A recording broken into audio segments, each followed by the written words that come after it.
వారు ఉన్నప్పుడు నేను బీసీ కమిషన్ మెంబర్గా చేశాను. దాని తర్వాత 2010లో అప్పుడు ఉప ఎన్నికలు వచ్చాయి. రోషయ్య గారు ఆంధ్రప్రదేశ్ ముఖ్యమంత్రిగా ఉన్నారు. నా యొక్క కట్టుబడినటువంటి కార్యకర్తగా వారు నన్ను గుర్తించి హుజరాబాద్ నియోజకవర్గం నుండి ఎమ్మెల్యేగా పోటీ చేసేటటువంటి అవకాశం ఇచ్చారు. సుదీర్ఘంగా రోషయ్య గారితో ఒక 25 ఏళ్ళ అనుబంధం ఉన్నది. ఏ పదవి ఇచ్చినా ఆ పదవికి అలంకారప్రాయంగా కాకుండా ఆ పదవికి వన్నె తెచ్చే విధంగా వారు చేసినటువంటి సేవల గురించి మనం పెద్దగా చెప్పాల్సిన అవసరం లేదు.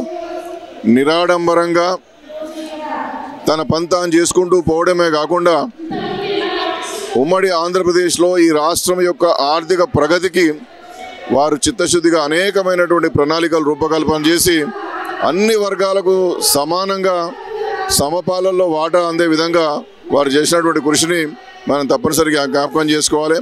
ఆ మహనీయుడి యొక్క 3వ వర్ధంతి సందర్భంగా ఇక్కడ జరుగుతున్నటువంటి ఈ కార్యక్రమంలో పాల్గొని ఘననివాళి అర్పించడం అంటే చాలా సంతోషంగా ఉన్నది.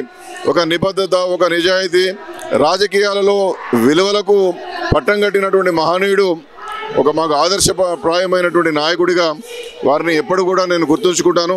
అందుకోసమే ఆ మహనీయుడికి ఘనమైనటువంటి నివాళులు అర్పించడానికి ఇక్కడికి రావడం జరిగింది.